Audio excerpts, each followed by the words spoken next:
ಇವತ್ತು ಜಯಪ್ರಕಾಶ್ ಹೆಗಡೆ ವರದಿ ಮತ್ತು ಉಳಿದಂತ ಎಲ್ಲ ವರದಿಗಳನ್ನ ವಿರೋಧ ಮಾಡಿ ಇದನ್ನ ಕಸದ ಬುಟ್ಟಿಗೆ ಹಾಕೋದ್ರಲ್ಲಿ ರಾಜ್ಯದ ಕಾಂಗ್ರೆಸ್ಸಿನ ಪಾತ್ರ ಎಷ್ಟಿದೆಯೋ ಅಷ್ಟೇ ರಾಹುಲ್ ಗಾಂಧಿ ಕುಟುಂಬದ ಪಾತ್ರವೂ ಕೂಡ ಅಷ್ಟೇ ದೊಡ್ಡ ಪ್ರಮಾಣದಲ್ಲಿದೆ.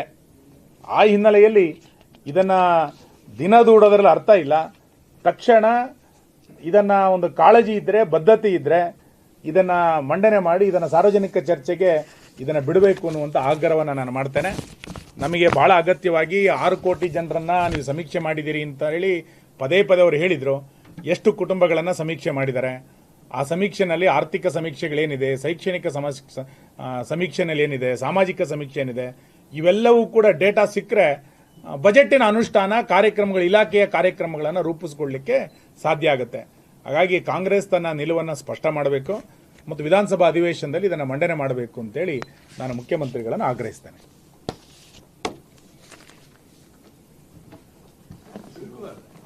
ಕಾಂಗ್ರೆಸ್ ಪಕ್ಷದ ಮ್ಯಾನಿಫೆಸ್ಟೋದಲ್ಲಿ ಅದಿದೆ. ಒಂದು ಎರಡನೇದು, ಸರ್ಕಾರ ಬಂದ ನಂತರ ಈ ತರದ ಫ್ಲಕ್ಚುಯೇಷನ್ ಆಗ್ತದೆ, ರಾಹುಲ್ ಗಾಂಧಿ ಕುಟುಂಬ ಅಂತೆಲ್ಲ ಆರೋಪ ಮಾಡ್ತಾರೆ. ಸರಿ, ಆದ್ರೆ ಅವರು ಅದಕ್ಕೆ ಬದ್ಧರಾಗಿದೆ ಅಂತಾನೆ ಹರಿಪ್ರಸಾದ್ ಹೇಳ್ತಾರೆ, ಎಲ್ಲರೂ ಹೇಳ್ತಾರೆ. ಬದ್ಧ ಹೆಂಗಾಗ್ತಾರೆ? ನೀವು ಕಾಕಾ ಕಾಲೇಲ್ಕರ್ ವರದಿಯನ್ನ ವಿರೋಧ ಮಾಡಿ ಅದನ್ನ ಬಿಸಾಕಿದ್ದು ಇದೇ ರಾಹುಲ್ ಗಾಂಧಿ ಕುಟುಂಬ. ಇಂದಿರಾ ಗಾಂಧಿ ಅಧಿಕಾರದಲ್ಲಿದ್ದಾಗ ಮಂಡಲ ಆಯೋಗದ ವರದಿಯನ್ನ ತೆಗೆದುಕೊಳ್ಳದಲ್ಲೇ ಇರಲಿಕ್ಕೆ ಕಾರಣ ಏನು? ಮಂಡಲ ವರದಿಯನ್ನ ಜಾರಿ ತರಬೇಕಾದ್ರೆ ಲೋಕಸಭೆಯಲ್ಲಿ ರಾಜೀವ್ ಗಾಂಧಿ ಮಾಡಿದಂತ ಭಾಷಣದ ವಿಷಯಗಳೇನು? ಈಗ ಜಯಪ್ರಕಾಶ್ ಹೆಗಡೆ ವರದಿಯನ್ನ ಕ್ಯಾಬಿನೆಟ್ಗೆ ತರಬೇಕಾದ್ರೆ ಇದು 10 ವರ್ಷದ ಹಿಂದಿನ ಡಾಟಾ ಅಂತೇಳಿ ಸಿದ್ದರಾಮಯ್ಯನವರಿಗೆ ಗೊತ್ತಿರಲಿಲ್ವಾ? ಅದನ್ನ ಹೈಕಮಾಂಡ್ ಹೇಳ್ಬೇಕಿತ್ತ? ರಾಹುಲ್ ಗಾಂಧಿ ಹೇಳ್ಬೇಕಿತ್ತ? ಈಗ ಇದನ್ನ 3 ತಿಂಗಳಲ್ಲಿ ನಾನು ಬಾರೆ ಜಾತಿ ಗಣತಿಯನ್ನ ಕೇಂದ್ರ ಸರ್ಕಾರ ಮಾಡ್ತೀವಿ ಅಂತಂದಾಗ ನಾನು ತರಾತುರಿನಲ್ಲಿ ಮಾಡ್ಬಿಡ್ತೀನಿ ಅಂತ ಹೇಳಿ ಯಾಕೆ ವರದಿಯನ್ನು ತರಿಸ್ಕೊಳ್ಳಿಲ್ಲ? 31ನೇ ತಾರೀಕಿಗೆ ಸಮೀಕ್ಷೆ ಪೂರ್ಣಗೊಂಡಿದೆ. ಮೇ 26 ತನಕ ಯಾಕೆ ಕಾದ್ರು? ಮೇ 26ಕ್ಕೆ ರಾಜೀನಾಮೆ ಕೊಡಬೇಕು ಅಂತ ಹೇಳಿದ ತಕ್ಷಣ 27ಕ್ಕೆ ಹೆಂಗ್ ಬಿಡಿ ವರದಿ ಕೈ ಸೇರುತ್ತೆ? ಹಾಗಾಗಿ ನಿಮಗೆ ಬದ್ಧತೆ ಇದೆ ಅಂತ ಆದ್ರೆ ಬಿಡುಗಡೆ ಮಾಡಿ. ಯಾಕೆ ಅದನ್ನ ಇಟ್ಕೊಂಡಿದ್ದೀರಿ? ಅವತ್ತು ಜಯಪ್ರಕಾಶ್ ಹೆಗಡೆ ವರದಿಯನ್ನ ಬಿಡುಗಡೆ ಮಾಡಲಿಕ್ಕೆ ಕ್ಯಾಬಿನೆಟ್ಟಿನ ಸಹೋದ್ಯೋಗಿಗಳೇ ದೊಡ್ಡ ಪ್ರಮಾಣದಲ್ಲಿ ವಿರೋಧವನ್ನ ಮಾಡಿದ್ರು. ಮುಖ್ಯಮಂತ್ರಿಗಳು ಸ್ವತಃ ಒಕ್ಕಲಿಗರ ಸಮಾವೇಶದಲ್ಲಿ ಹೇಳಿದ್ದೇನೋ, ನಾನು ಅದನ್ನು ವಿಧಾನಸಭೆಯಲ್ಲಿ ಚರ್ಚೆ ಮಾಡ್ತೇನೆ, ಇಲ್ಲಿ ಮಾಡಲ್ಲ. ಅವತ್ತು ಹೇಳಿದ್ದೇನೋ ಅವರು, ಅವತ್ತಿನ ಉಪಮುಖ್ಯಮಂತ್ರಿಗಳು. ಇವತ್ತು ಸ್ಪಷ್ಟ ಮಾಡಲಿ. 400 ಕೋಟಿ ರೂಪಾಯಿಯನ್ನ ಖರ್ಚು, 450 ಕೋಟಿ ರೂಪಾಯಿಯನ್ನ ಖರ್ಚು ಮಾಡಿದ ನಂತರ ಆ ವರದಿ ಏನಾಗಿದೆ ಅಂತ ಹೇಳಿ ಕೇಳಬೇಕಾಗಿದ್ದು, ಉತ್ತರ ಕೊಡಬೇಕಾಗಿದ್ದು ರಾಜ್ಯ ಜನರು ಕೇಳಬೇಕಲ್ಲ.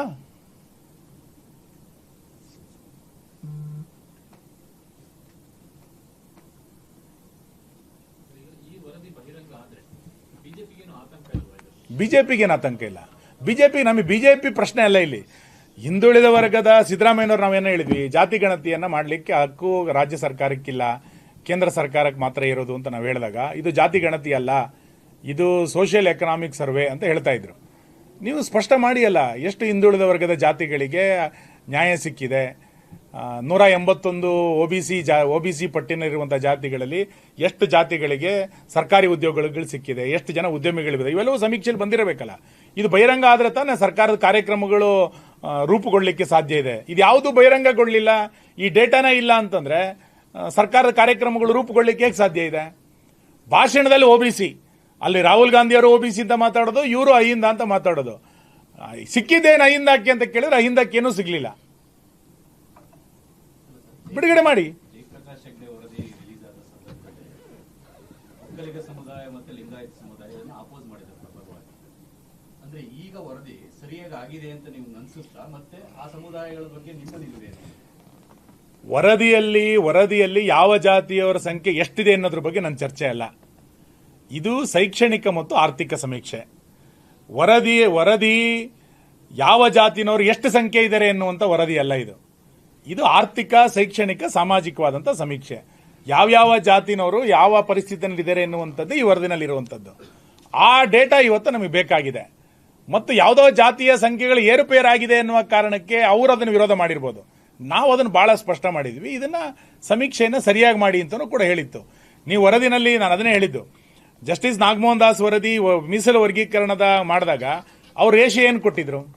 ಕ್ಯಾಬಿನೆಟ್ಗೆ ಜಸ್ಟಿಸ್ ನಾಗಮೋಹನ್ ದಾಸ್ ಕಮಿಟಿ ವರದಿ ಕೊಟ್ಟಿದ್ದೇನೋ, ನಂತರ ಕ್ಯಾಬಿನೆಟ್ ಮಾಡಿದ್ದೇನೋ, ಅಂತರ ಅನುಷ್ಠಾನ ಮಾಡಿದ್ದೇನೋ? ಇಷ್ಟೆಲ್ಲ ಇವತ್ತು ದಲಿತರ ನಡುವೆ ಗೊಂದಲ ಮೂಡಲಿಕ್ಕೆ ಯಾರು ಕಾರಣ? ಅಂದ್ರೆ ತಾನು ಏನೋ ಒಂದು ಮಾಡ್ಲಿಕ್ಕೋಸ್ಕರ ಒಂದು ಆಯೋಗ ರಚನೆ ಮಾಡಿಬಿಡೋದು, ವರದಿ ತೆಗೆದುಕೊಂಡು ಬಿಡೋದು. ಆಮೇಲೆ ತನ್ನ ಅನುಕೂಲಕ್ಕೆ ತಕ್ಕಂತೆ ಅದನ್ನ ಮುಚ್ಚಿಡೋದು, ಅದನ್ನ ಡಸ್ಟ್ಬಿನ್ಗೆ ಹಾಕೋದು, ಅಥವಾ ಇನ್ನೊಂದು ಯಾವುದೋ ಅನುಷ್ಠಾನಕ್ಕೆ ತರೋದು. ಇದು ಕಾಂಗ್ರೆಸ್ಸಿನ ಪರಂಪರೆ ಆಗ್ಬಿಟ್ಟಿದೆ. ಶಿವಕುಮಾರ್, ಇವರು ಸರ್ಕಾರಗಳು ನಾನು ಹೇಳಿದ್ರು ಕಾಂಗ್ರೆಸ್ ಅಂತಲ್ಲ, ಅವರು ವರದಿ ತಗೊಳ್ಳೋದು ಅವರ ಮೂಗಿನ ಮೇರೆಗೆ. ಯಾಕಂದ್ರೆ ಆಗ ಅಂಕಿಅಂಶ ನೀವೇದ ಆರ್ಥಿಕ ಶೈಕ್ಷಣಿಕ ಸಮೀಕ್ಷೆ ಬರಲ್ಲ ಅಲ್ಲಿ. ಆದ್ರೆ ಅವ್ರು ಲೀಕ್ ಮಾಡೋದು ಏನಂದ್ರೆ, ಅಥವಾ ಹೊರಗಡೆ ಬರ್ತಕ್ಕಂಥದ್ದು ಏನಂದ್ರೆ ಇಷ್ಟು ಸಂಖ್ಯೆ ಇದೆ, ಅಲ್ಲಿ ಗುದ್ದಾಟ ಶುರು. ನಾವು ಜನಸಂಖ್ಯೆ ಎಷ್ಟಿದೆ ಅನ್ನೋದ್ರ ಬಗ್ಗೆ ಕುತೂಹಲದಲ್ಲಿಲ್ಲ. ನಾವು ಒಟ್ಟು ಹಿಂದುಳಿದ ವರ್ಗದವರ ಪರಿಸ್ಥಿತಿ ಏನಿದೆ ಅದ್ರ ವರದಿ ಬೇಕು ಅನ್ನುವಂಥ ಕುತೂಹಲದಲ್ಲಿದ್ದೇವೆ. ಜಯಪ್ರಕಾಶ್ ಹೆಗ್ಡೆ ವರದಿ ಬಂದಾಗಲೇ ಕ್ಯಾಬಿನೆಟ್ ಅಲ್ಲಿ ಈಗಿನ ಮುಖ್ಯಮಂತ್ರಿಗಳು ಸೇರಿದಂತೆ ವಿರೋಧ ವ್ಯಕ್ತವಾಯಿತು. ಈಗಿನ ಮುಖ್ಯಮಂತ್ರಿ ಇದನ್ನ ಬಹಿರಂಗಪಡಿಸೋದಕ್ಕೆ ಇಚ್ಛೆ ತೋರುತ್ತಾರೆ ನಿಮಗೆ? ಇಲ್ಲಾಂದ್ರೆ ಅವ್ರು ಹೇಳಿ, ಸಿದ್ದರಾಮಯ್ಯನವರ ಯಾವ್ಯಾವ ನಿಲುವುಗಳು ಇದೆಯೋ ಅದೆಲ್ಲದನ್ನು ನಾನು ತಿರಸ್ಕಾರ ಮಾಡ್ತೇನೆ, ಸಿದ್ದರಾಮಯ್ಯನವರು ಮಾಡಿದಂಥ ವರದಿಗೂ ನನಗೂ ಸಂಬಂಧ ಇಲ್ಲ ಅಂತ ಆದರೂ ಕೂಡ ಅದನ್ನು ಸ್ಪಷ್ಟ ಮಾಡಲಿ ಅವರು. ಸರ್ಕಾರ ಒಂದೇ ಆದ್ರೂ ತರಾತುರಿಯಲ್ಲಿ ವರದಿ ಅಂತ ಏನಾದರೂ ಶ್ರೇಷ್ಠ? ಯಾಕಂದ್ರೆ ನಾನು ಮಾಡಿದ್ದೆ, ನಾನು ಮಂಡಿಸ್ಬೇಕು ಅನ್ನೋಂಥದ್ದ, ಅಥವಾ ನಾನು ವರದಿ ಸ್ವೀಕರಿಸಿದೆ ಅನ್ನೋಂಥದ್ದು ಗೊತ್ತಿಲ್ಲ. ಅದರಿಂದ ಒಳ ರಾಜಕಾರಣ ಏನಿದೆ ಅಂತ ಗೊತ್ತಿಲ್ಲ. ಸಿದ್ದರಾಮಯ್ಯನವರೇ ಕಾಲಾವಧಿಯಲ್ಲಿ ರಚನೆ ಆಗಿದ್ದಂಥ ಮಧುಸೂದನ್ ನಾಯಕ್ ವರದಿಯನ್ನು ತನ್ನ ಕಾಲದಲ್ಲೇ ತಗೊಂಡಿದ್ದಾರೆ ಅವರು. ಈ ವರದಿಯ ಬಗ್ಗೆ ಸರ್ಕಾರ ಶಿವಕುಮಾರ್ ಅವರು ಹೇಳಿ, ಇಲ್ಲಾಂದ್ರೆ ಒಂದು ಲೈನಲ್ಲಿ ಹೇಳ್ಬಿಡ್ಲಿ, ಸಿದ್ದರಾಮಯ್ಯನವರ ತೆಗೆದುಕೊಂಡಿರೋ ವರದಿ ಅವ್ರ ಕಾಲಕ್ಕೆ ಬಿದ್ದೋಯ್ತು, ನನಗೇನು ಸಂಬಂಧ ಇಲ್ಲ ಅಂತ ಆದ್ರೂ ಕೂಡ ಅವ್ರು ಹೇಳಿ, ಆಮೇಲೆ ನೋಡೋಣ ಏನಾಗುತ್ತೆ ಅಂತ. ನೋಡೋಣ ಏನಾಗುತ್ತೆ. 180 ಕೋಟಿ ರೂಪಾಯಿ ಕಾಂತರಾಜು ವರದಿಗೆ ಮುಗೀತು, ಈಗ 450 ಕೋಟಿ ರೂಪಾಯಿ ಮಧುಸೂದನ್ ನಾಯ್ಕಿ ವರದಿಗೆ ಮುಗೀತು. ಒಟ್ಟು ಗ್ಯಾರಂಟಿಗೂ ಕನ್ನ ಹಾಕಿದ್ರು, ವರದಿನ ಕಸದ ಬುಟ್ಟಿಗೆ ಹಾಕಿದ್ರು. ಕಾಂತರಾಜು ವರದಿ ಮಾಡಿದ್ದೆ ಸರಿ ಇಲ್ಲ ಅಂತ ಹೇಳಿದ್ರು ಅವರು, ಮಾಡಿದ ಪ್ರಕ್ರಿಯೆ ಮನೆ ಮನೆಗೆ ಹೋಗಿ. ಈ ವರದಿ ಎಲ್ಲವೂ ಕೂಡ ಮನೆ ಮನೆಗೆ ಹೋಗಿ ಎಲ್ಲ ಸರಿಯಾಗಿ ಮಾಡಿದ್ದಾರೆ ಅಂತ ಅಲ್ಲ, ಆಯೋಗ ಅದನ್ನ ಹೇಳಿತ್ತು, ನಾವು ತಂತ್ರಜ್ಞಾನವನ್ನು ಬಳಸ್ಕೊಂಡು ಮಾಡಿದ್ದೇವೆ, ನಾವು ಎಲ್ಲ ಮನೆಗಳಿಗೆ ಹೋಗಿದ್ದೇವೆ, ಸುಮಾರು 6-7 ಲಕ್ಷ ಮನೆಗಳು ಬೀಗ ಹಾಕಿತ್ತು, ನಾವು ಮಾಡಿಲ್ಲ ಅನ್ನೋಂಥ ಡಾಟಾ ಅದರಲ್ಲಿದೆ. ನಾನು ಡಾಟಾಕ್ಕೆ ವಿವರಕ್ಕೆ ಹೋಗಲಿಲ್ಲ, ಅದು ಹೇಳಿದೆ. ನೀವು ವರದಿ ಬಹಿರಂಗ ಆದ ನಂತರ ತಾನೇ ಗೊತ್ತಾಗೋದೇನು ಅಂತ. ಏನು ಗೊತ್ತಿಲ್ಲದೇ ಇದ್ರೆ ನಾವು ಏನು ಹೇಳಕ್ಕಾಗತ್ತೆ? ಈಗ ಅದನ್ನ ನಾವು ಅದಕ್ಕೆ ಹೇಳಿದ್ವಿ, ನೀವು ತಗೊಂಡು ಬಂದ ನಂತರ ಅದರ ವರದಿ ಗೊತ್ತಾದ್ರೆ ಅದರ ಸಾಧಕ ಬಾಧಕಗಳೇನಿದೆ, ನಿಜವಾಗ್ಲೂ ಸಮೀಕ್ಷೆ ಪ್ರಕಾರನೇ ವರದಿ ಬಂದಿದೆಯೋ ಅಥವಾ ಇನ್ಯಾವುದೋ ಮೂಗಿನೇರಕ್ಕಿದ್ದ ವರದಿ ರಿಪೋರ್ಟ್ ಬಂದಿದೆಯೋ ಅನ್ನೋದು ಆಮೇಲೆ ಗೊತ್ತಾಗುತ್ತೆ. ಅದಕ್ಕೆ ಚರ್ಚೆಗೆ ತನ್ನಿ ಅಂತ ಹೇಳ್ತಾ ಇದ್ದೀನಿ. ನಾವು ವರದಿನ ವಿರೋಧನೂ ಮಾಡ್ತಾ ಇಲ್ಲ, ವರದಿನ ಸ್ವಾಗತನೂ ಮಾಡ್ತಾ ಇಲ್ಲ. ಚರ್ಚೆಗೆ ತಗೊಬನ್ನಿ, ಅದನ್ನ ಮಂಡನೆ ಮಾಡಿ ಚರ್ಚೆಗೆ ತಗೊಬನ್ನಿ ಅಂತ ಹೇಳ್ತಾ ಇದ್ದೀವಿ. ಈ ವರದಿಯನ್ನೇನಾದ್ರೂ ರಾಜಕಾರಣಕ್ಕೆ ಬಳಸಿಕೊಳ್ಳುವಂತ ಅನುಮಾನ ನಿಮ್ಗೆ ವ್ಯಕ್ತ ಆಗ್ತಾ ಇದೆ? ಯಾಕಂದ್ರೆ ಡಿ ಕೆ ಶಿವಕುಮಾರ್ ಅವರನ್ನ ಟ್ಯಾಕಲ್ ಮಾಡಕ್ಕೆ BK ಹರಿಪ್ರಸಾದ್ ಮತ್ತೆ ಸಿದ್ದರಾಮಯ್ಯ ಇದನ್ನ ಬಳಸ್ಕೊಳ್ತಾರೆ ಅನ್ನೋ ಅನುಮಾನ ಏನಾದ್ರು ಇದೆ? ಅಲ್ಲ, ರಾಜಕಾರಣಕ್ಕೆ ಅವ್ರು ಏನಾರು ಮಾಡ್ಕೊಳ್ಳಿ. ಒಟ್ಟು ಹಿಂದುಳಿದ ವರ್ಗದವ್ರನ್ನೇ ರಾಜಕಾರಣಕ್ಕೆ ಬಳಸ್ಕೊಂಡ್ರು ಇಡೀ ಕಾಂಗ್ರೆಸ್ ಮತ್ತು ರಾಹುಲ್ ಗಾಂಧಿ ಕುಟುಂಬ.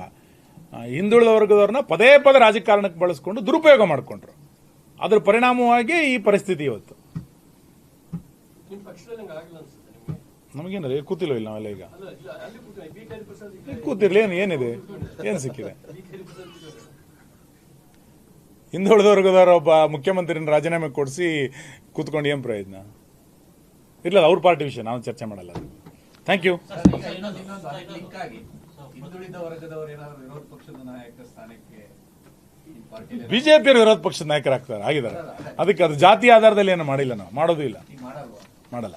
ಸರ್, ಪ್ರಧಾನಮಂತ್ರಿಗಳ ಆರ್ಥಿಕ ಸಲಹಾ ಸಮಿತಿ ಕರ್ನಾಟಕದಲ್ಲಿ ಗೃಹಲಕ್ಷ್ಮಿ ಯೋಜನೆ ಇದೆ ಅಂತ ಹೊಗಳಿದೆ.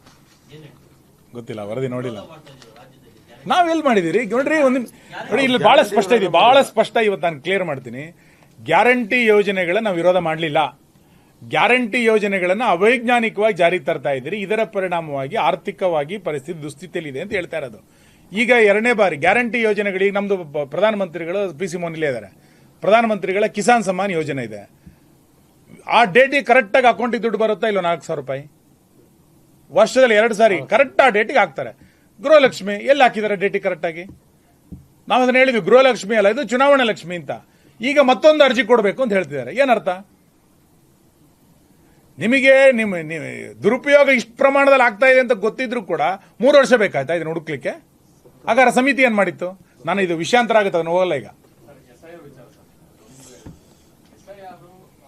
ರಾಜಕಾರಣ ಮಾಡ್ತಾ ಇದೆ SIR ವಿಚಾರದಲ್ಲಿ. ಯಾಕಂತಂದ್ರೆ ಬಿಜೆಪಿ ಮತ್ತು JDS ಇದೇ ವಿಚಾರಕ್ಕೆ ಕಾಂಗ್ರೆಸ್ ಕೂಡ ಕೌಂಟರ್ ಒಂದು ದೂರನ್ನು ಕೊಡೋದಕ್ಕೂ ಕೂಡ ತಯಾರಿ ಮಾಡ್ಕೊತಾ ಇದೆ. ಬಿಜೆಪಿ ಮತ್ತು JDS ಬೇರೆ ರಾಜ್ಯಗಳ ಧ್ವನಿ ಅಂತಿಲ್ಲ, ಇಲ್ಲಿ ಧ್ವನಿ ಎತ್ತುತ್ತಿದ್ದಾರೆ. ಅಲ್ಲ, SIR ಬಗ್ಗೆ ಕಾಂಗ್ರೆಸ್ ತನ್ನ ತದ್ವಿರುದ್ಧವಾದಂಥ ನಿಲುವುಗಳನ್ನು ತೆಗೆದುಕೊಂಡಿದೆ. ಒಂದು ಕಡೆ SIR ಸರಿ ಇಲ್ಲ, SIR ಪ್ರಕ್ರಿಯೆನೇ ಸರಿ ಇಲ್ಲ ಅಂತ ಕಾಂಗ್ರೆಸ್ ಹೇಳುತ್ತೆ. ಇನ್ನೊಂದು ಕಡೆ SIR ನ ಪ್ರಕ್ರಿಯೆಯಲ್ಲಿ ಬಹಳ ದೊಡ್ಡ ಪ್ರಮಾಣದಲ್ಲಿ ಕಾರ್ಯಕರ್ತರನ್ನ ಅಧಿಕಾರಿಗಳನ್ನು ಬಳಸಿಕೊಂಡು ದುರುಪಯೋಗ ಮಾಡ್ತಾ ಇದೆ. ಕಾಂಗ್ರೆಸ್ಸಿಗೆ ಚುನಾವಣಾ ಆಯೋಗದ ಮೇಲೆ ನಂಬಿಕೆ ಇಲ್ಲ, ಕಾಂಗ್ರೆಸ್ಸಿಗೆ EVM ಮಿಷನ್ನಿನ ಮೇಲೆ ನಂಬಿಕೆ ಇಲ್ಲ, ಕಾಂಗ್ರೆಸ್ಸಿಗೆ ಮತದಾರರ ಪಟ್ಟಿ ಮೇಲೆ ವಿಶ್ವಾಸ ಇಲ್ಲ. ಇನ್ನು ಒಂದು ಹೆಜ್ಜೆ ಮುಂದೋದ್ರೆ ಕಾಂಗ್ರೆಸ್ಸಿಗೆ ಮತದಾರರ ಮೇಲೆ ನಂಬಿಕೆ ಇಲ್ಲಂತ ಪರಿಸ್ಥಿತಿ ಇದೆ. ಮತದಾರರ ಪಟ್ಟಿ ಸರಿಯಾಗಬೇಕು ಅನ್ನೋ ಕಾರಣಕ್ಕೋಸ್ಕರನೇ SIR ಮಾಡ್ತಾ ಇರೋದು. ಚುನಾವಣೆಯಲ್ಲಿ ಸೋತ ಕಾರಣಕ್ಕೆ ಚುನಾವಣಾ ಆಯೋಗ ಸರಿ ಇಲ್ಲ, EVM ಸರಿ ಇಲ್ಲ, ಮತದಾರರ ಪಟ್ಟಿ ಸರಿ ಇಲ್ಲ ಅಂತಂದ್ರೆ ಹಂಗಾರೆ ಮತದಾರರೇ ಸರಿ ಇಲ್ಲ ಅಂತ ಹೇಳಿ ಅಲ್ಲ ಒಂದ್ಸರಿ.